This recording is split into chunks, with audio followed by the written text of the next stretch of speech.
Welcome to the garden. It's the 22nd of December 2020 and I'll just have a look through the vegetables and see what is still growing at this point of the year, midwinter. In this area in the summer there were lots of beans and peas in particular, some broccoli as well, and kale. And the kale is still alive and still growing. You can see that it's still putting out new leaves. In the spaces I have planted onions. These onions were planted in October, quite late, and as you can see here, they're doing very well. It doesn't get terribly cold here. At night time the lowest we've gotten so far is about 2 degrees, and it can be up to about 10 or 11 degrees during the day. So the growing conditions are still favourable for certain plants.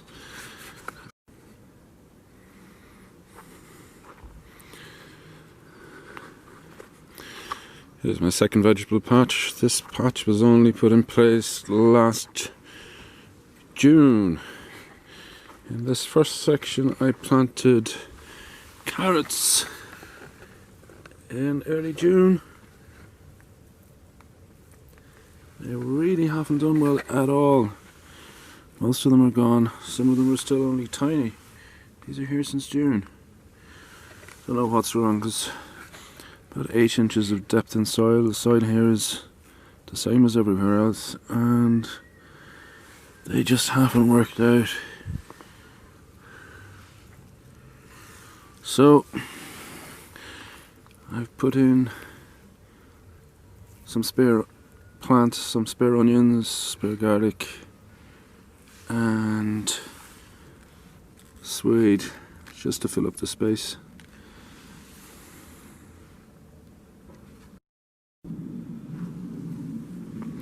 In the second section up here, I've mostly planted suede on this side, which are doing very well. You can see what a big root that has. It's a brassica. It's winter hardy, so I can just leave them in the soil and harvest them as I need them over the course of the winter. They're growing quite large. Even at this point of the year they're still putting on some weight. And opposite them is multi-sown beetroot. I probably planted them too densely, and I planted them too late. But all the same, there's still some beetroot in there. I'll just twist this one out. You can see it's sort of tennis ball size. The root is good to eat. Stalks good to eat. The leaves good to eat, except this time of year they're not necessarily the best. But taking that out has given a bit more space now for the other ones, and hopefully in springtime I'll have a good bit of beet growing there. On the opposite side, I had some trouble with, this is bulb fennel, Florence fennel, and that I planted directly into the soil, and that was not a good idea. There's a lot of salt here as we're on an island, and basically there's only 3 plants left. They're still growing at this time of year, so I think if I were to grow them in the greenhouse next year and plant them out, it would do well. So that was a mistake. Planting them straight into the soil just didn't work out. What I've planted here is some spring onions, and on the other side, leek. The leek was put down very late, so it should have been finished and harvested by now. But what has surprised me is it has continued to grow right up until now. It's still growing. It's starting to get reasonably large. I'm going to take this one out now and you can see. That's okay.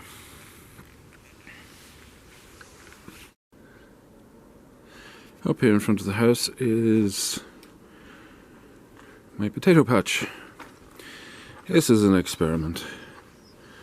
I wanted to see if the potatoes would grow successfully outdoors over the winter, and as you can see, the answer to that is no. However,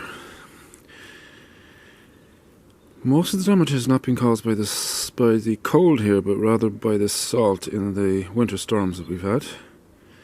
And they are bouncing back. Now I need to mulch this area, but you can see here, even though this plant is looking pretty horrible, that there are potato tubers here and here.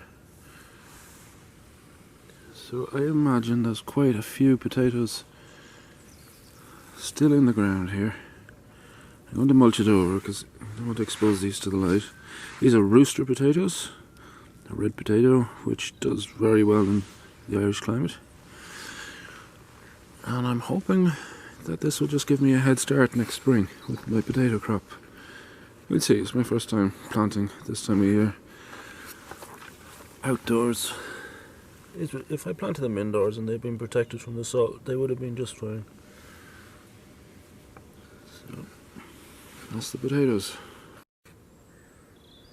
Over here is my little herb patch, and you can see even midwinter there's still a good bit of growth. This is lemon balm. It's not looking terribly well, but it's still alive. I've planted lots of onion in the spaces. Parsley, that's still doing well, still cropping that. Sage is looking worse for the weather, but that's a perennial. It's been here for probably 10 years now. There's another plant of it there, and that'll bounce back once the spring hits. Behind this is spearmint, and well, it doesn't look too well. What you can see is that it is growing quite well. It's already started to put out its spring shoots and to spread around the area.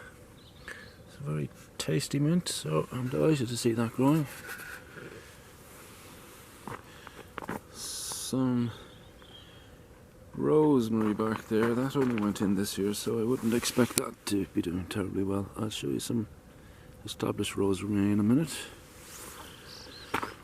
This is a bronze fennel, herb fennel. It has died back for the year, except look at that, 22nd of December, and it's already beginning to put out quite a bit of spring growth. This is a delicious fennel, very, very nice. Over here, thyme. Again, this has been here for many years. It hasn't really gotten much bigger, but it's holding its own. I mean, most of these are Mediterranean plants and should not really be suited to the Irish climate, but they're doing just fine. You'd expect a lot of them not to have many oils in them, but they do. They're fine. They taste delicious. What else? More scallions. That's what's left of the chives. They'll bounce back again. They'll be just fine. More parsley. Some lavender. And in between here is rocket. This is an experiment, just letting the rocket do its own thing over the course of the winter. I've planted quite a bit of it up here as well in this new area.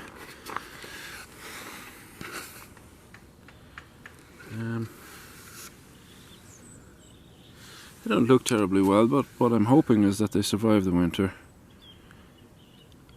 and give me a head start on the rocket for next spring. Finally at the top, spring onions. Let's see, all that growth. That's since October, since mid-October. So it's still growing away during the winter. It's fantastic.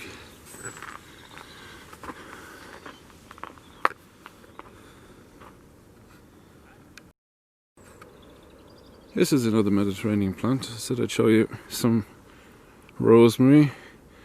It's about 5 years old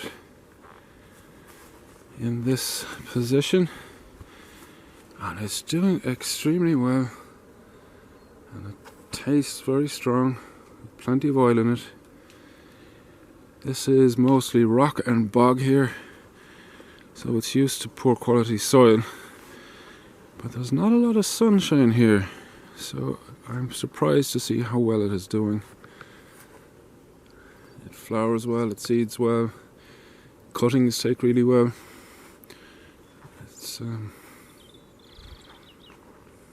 That's quite a success story for this poor soil.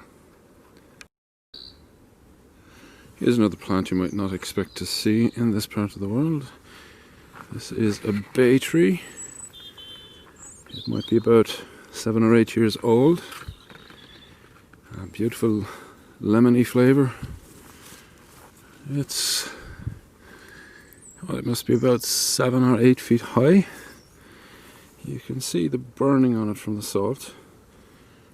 That's mostly on the western edge, but elsewhere we get enough good leaf off of this to be able to dry it and cook with it. And it is working very well, surviving quite well. There's not a lot of soil down there. And what is there is mostly bog. It's very wet, and yet it's doing quite well.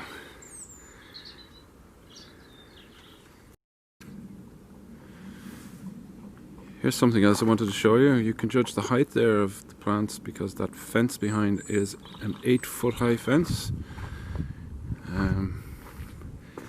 Here's a rosemary plant and another bay leaf just growing right up through the cherry tree there,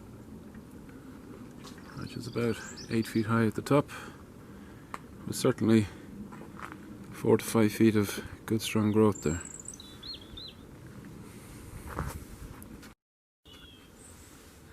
Down here I have nasturtiums, and the reason I'm showing you this is earlier when we were looking at the suede, the main problem I had with suede this year was butterflies and caterpillars. So my solution to that was to repatriate the caterpillars down here to this patch of nasturtium, and they love nasturtium. It's 2 different types of cabbage butterfly, and they thrived down here.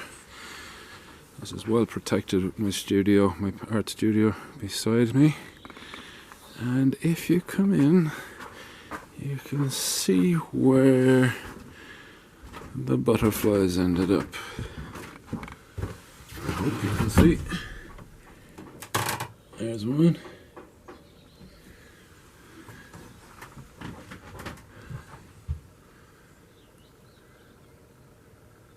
There's another one. And another one.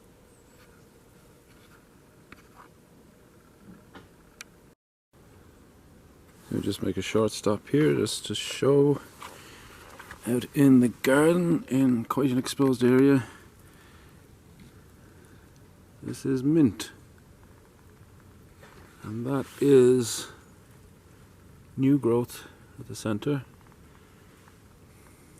So already this is starting to put on some spring growth in December.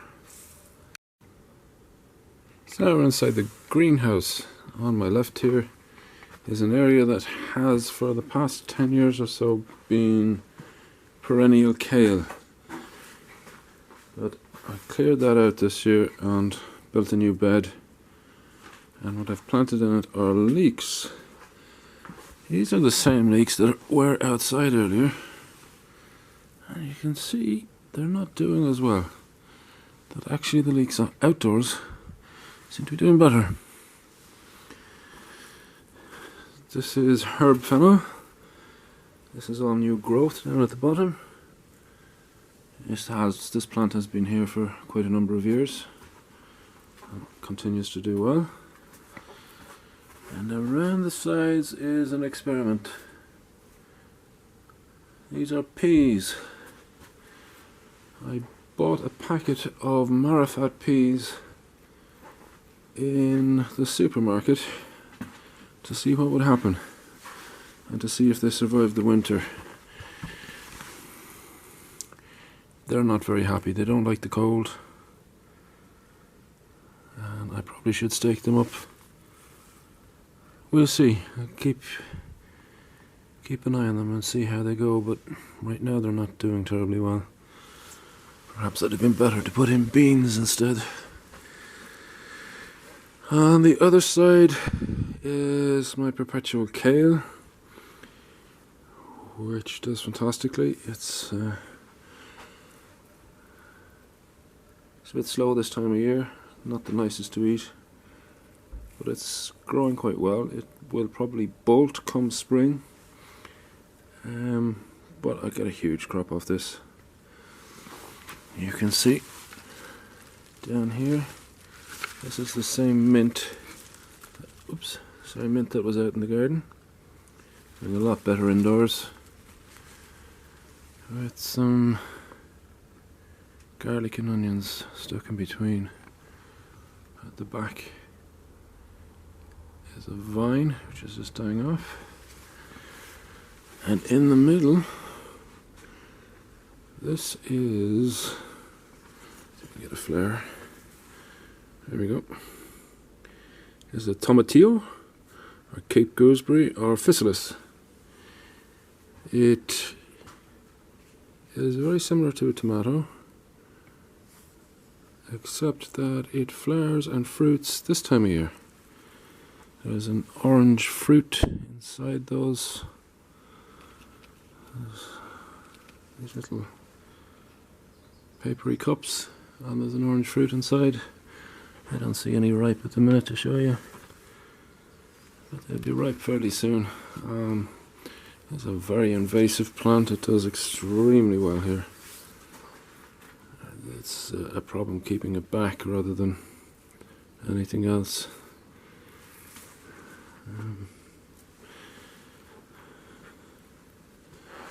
On the other side of the wall, same family again, Solanum family.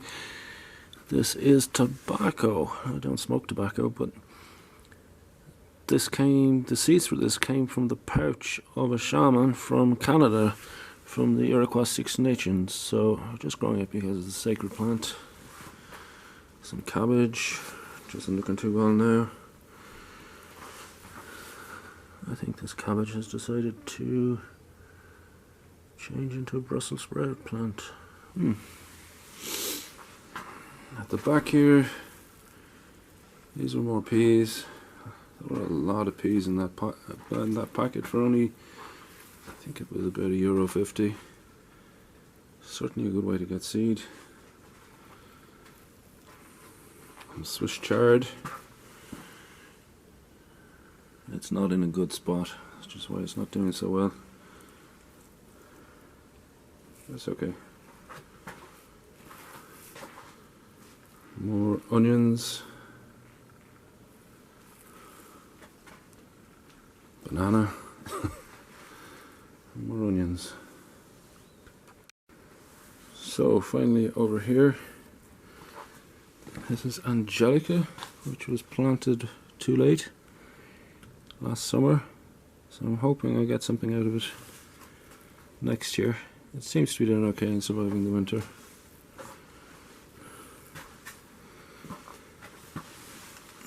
These are not doing terribly well, but this is celery, and all these celery plants here were leftovers from the kitchen. So They had nothing but the root stock left, and I just stuck them in the ground to see what would happen, and they grew very well. They've died off now, but you can see there's new growth coming. That's a very easy way to grow celery. And lots of nasturtiums still growing. They won't survive if we get a cold snap though. So here's one final thing I wanted to show you. These are Babington's leeks. It's indigenous to this particular area, a very rare plant. And this is all new growth. Never eaten them, but I presume you can. It's good to see things growing at this time of winter.